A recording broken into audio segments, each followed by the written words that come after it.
Hey, what's up YouTube? This is 24K signing in. Today I want to go over a poker tip. Now it's a basic tip, but it's for you beginners out there. And more specifically, I want to go over the game of Texas Hold'em. That's one of the most popular poker games today. So here's what I'm going to do. I'm going to flop out the cards. And what the flop is, in case you don't know, is 3 face cards face up. And in Texas Hold'em, you're dealt 2 face cards. So I'm going to demonstrate a flop.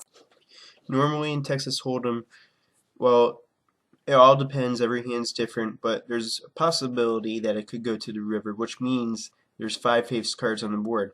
Now in this demonstration, I'm not going to go over betting and stuff like that. I'll go over that in a future video. But for the purposes of this video, I'm also going to just deal out one hand. And again, another thing is in Texas Hold'em, you need at least 2 people to play. You can't play against yourself. But in this demonstration, I want people to get a good grasp of being able to distinguish what's the best possible hand. In other words, another term for the best possible hand is the nuts. And just go through their head over possible hands, like best possible hand, second best possible hand, so on and so forth. So I'm not going to deal out the 4th and 5th cards. I'm just going to be dealing out flops, just 3 cards face up. So this is an abbreviated version of the game, but it's just to go over the concept of being able to distinguish the best possible hand, like I said earlier, quickly. So that way, the faster you can know what you have or know the possibilities of what you could potentially have, the better player you'll become. So I'm shuffling the cards. I'm going to shuffle the cards.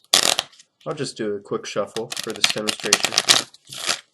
And so I set up the stage.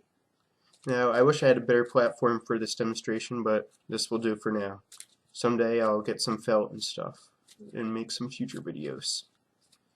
Alright, so I'm doing out my hand. Again, normally you would deal out at least 2 hands. Actually, King Jack, that's a decent hand. Now obviously if you're playing say 5-handed or something, 6 or 7-handed, it may not necessarily be the best hand, but if you're playing heads up, which means against one other person, you have a decent likelihood of winning the hand. Not all the time, but in most cases. So I have King Jack, King Clubs, Jack of Diamonds. You burn a card, which means you discard a card to the side, you flop it, 3 cards face up, Jack of Clubs, Ace of Clubs, 10 of Spades. I have Jacks. Now the absolute best possible hand in this situation is King Queen. If someone had King Queen, they would have the absolute nuts. No one could have them beat. Now someone could have the exact same hand. Both people could have King Queen. Now that's extremely rare where 2 people have exactly the same hand. But the absolute nuts in this case, on this flop, is King Queen, which would be 10, Jack, Queen, King, Ace, a straight. And the Ace could be a low card too in a straight. It could be Ace 2, 3, 4, or 5. But in most cases, an Ace counts as a high card. So I'm going to burn another card, flop out another card. 5 of Spades. Still, the best possible hand is King Queen. Burn another card, flop another card.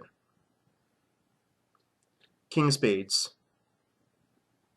So I have Kings and Jacks, which is a very strong hand, but you have to keep in mind, if you're playing heads up, or if you're playing 3, 4, 5, 6, 7-handed, however many people are playing, Kings and Jacks isn't necessarily going to win you the hand, because you have to keep in mind that someone could have a queen, someone could have 2 spades for the flush. I know I said that I was going to flop out 3 cards. I forgot I actually flopped out 5, but that's okay. So you get the idea. I'm going to deal out one more hand.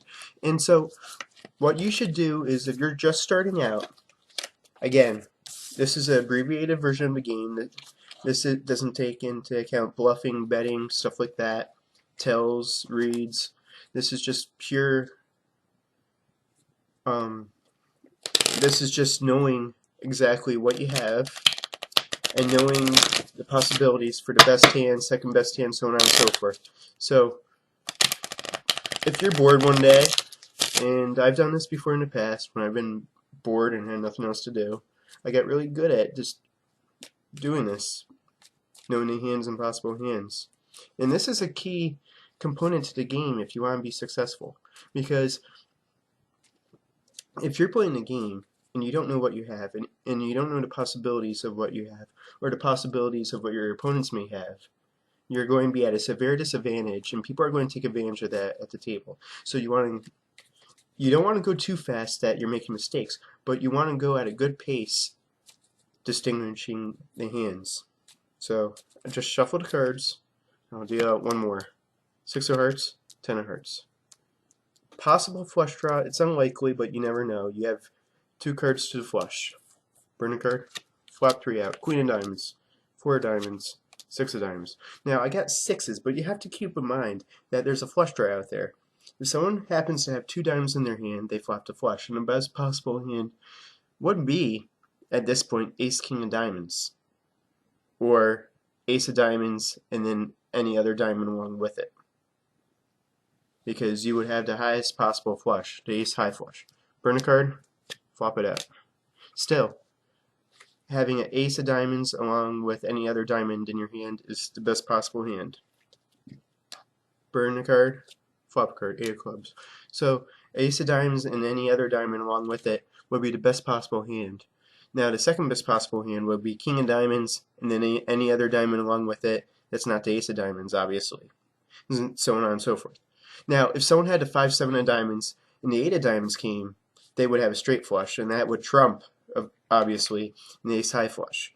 So this is my demonstration of knowing what you have, the possibilities that you could get, hands, specific hands, knowing the best hands, knowing the worst hands, and in between. So I hope you learned something, and I hope this helps you at the poker tables, and look for future videos on other concepts related to the game of poker. I love this game, so you feel free to comment, give me suggestions, give me ideas for future videos, ask me questions. I'm no expert by any means, but I've been playing poker for a long time, and I know a lot of tips. I know a lot about the game, and I know a lot about what to do, what not to do.